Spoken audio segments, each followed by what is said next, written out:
Welcome to another episode of JEiiNCLUSIVE. Please share, like, comment, subscribe, and set your notifications on so you are alerted every time I upload. The following video presents information sourced exclusively from news articles, court documents, and social media. I maintain no affiliations with any parties involved. Now let's get into today's true crime story. Jaylen Green. County police arrest a man for allegedly sexually assaulting a member of the transgender community. And there is concern tonight that that man may have hurt more people. WMAR 2 News' Janae Wright joins us right now with details. Janae. Well, charging documents share details about the alleged altercation on Putty Hill Avenue in Parkville. But the victim and the suspect have two different versions of what they say happened. According to Baltimore County Police, the victim, a 32-year-old trans woman, posted an advertisement for escort services on a website. And 22-year-old Jaylen Green responded to the ad, offering payment for the services. The documents say he showed up at the victim's house with a ski mask and a backpack. Police say despite the victim's reservations, Green pushed his way into her home. They say he pointed a .22 caliber rifle at her and demanded she give him money. After giving him the money through Cash App, he allegedly raped her. After the assault, Green allegedly ransacked her room looking for drugs. He took 2 prescription pill bottles and left. I spoke with a member of Baltimore Safe Haven who says she has heard of similar crimes happen many times before. It's unfortunate, but it's also the reality that we face, especially as trans women. And people in the LGBTQ community and as a whole. Great thing about this is that, was able to get reported and be able to be highlighted because too far and often things like this end in tragedy. Police say Green has a different story of what happened. Green confirms he and the victim had sex, but he alleges the victim and her boyfriend robbed him, and he asked for his money back plus an additional $100. Police also say Green couldn't keep track of the order of what happened. John A. Tyler says it's important to have safety measures in place, especially when meeting up with strangers. Take screenshots of the people that you're talking to. Send those to your friends so that way you're able to, you know who it is. Because oftentimes what happens is they'll assault people and then they'll go blank. She says she is grateful no one was killed during the altercation. And again, this is a fortunate case, but too often we know that maybe, this could have ended a different way. So make sure someone has your location. Make sure someone knows that you're meeting someone. Have a code or a safe word with your friends. And police have since charged Green with first-degree rape, assault, armed robbery, theft, and other firearm-related charges. Now, Baltimore police are asking anyone who have had contact with Green to please get in touch with them so they can get this person off of the streets. Jamie. Trayvon James Horton.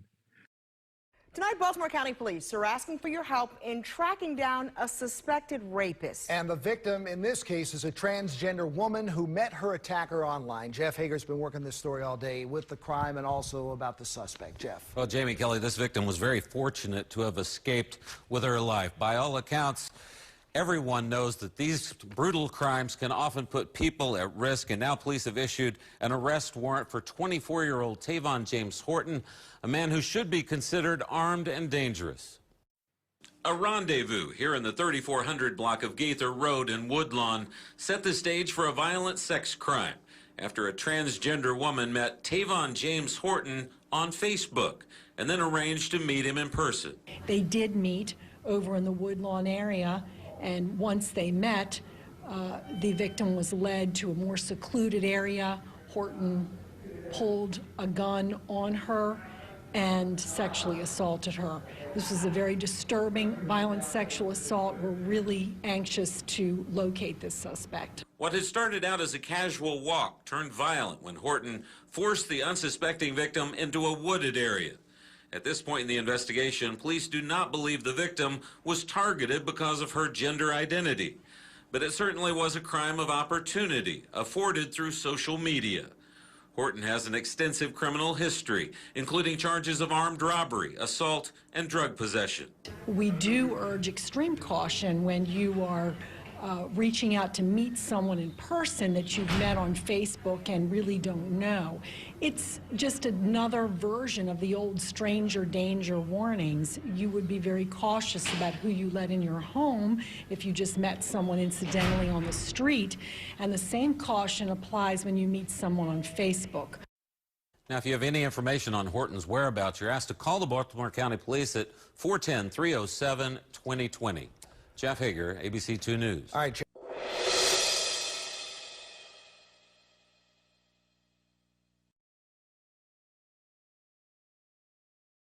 Salih Alhemoud.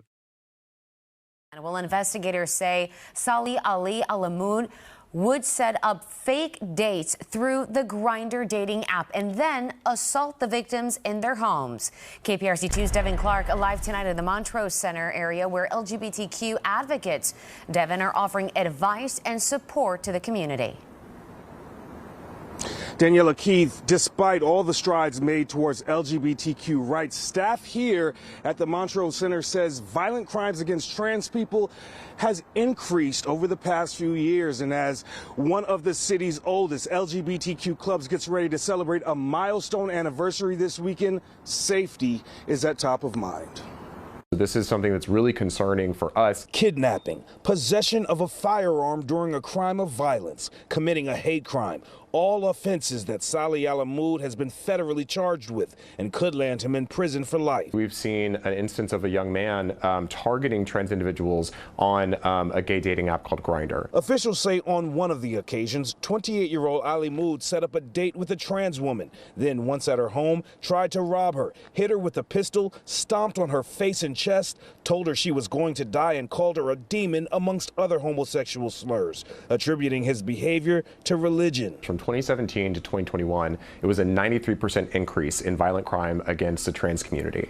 And oftentimes it's trans women of color that are the ones that are being targeted. It's terrifying. Eden Torres says she too has been a victim of transgender hatred. I met up with a guy, I went to his house, we had a very lovely evening, but at the end of the night, he decided something triggered him. And so he locked me in his apartment, he physically assaulted me. Torres says she was able to escape after de-escalating the situation amid increased violence toward LGBTQ people, like the recent LGBTQ nightclub shooting in Colorado. Clubs in Montrose, like Ripcord, hosting its 40th anniversary bash this weekend, have ramped up safety measures. We have more security, we have door staff, even then we have daily checkouts on bags as well when they walk in.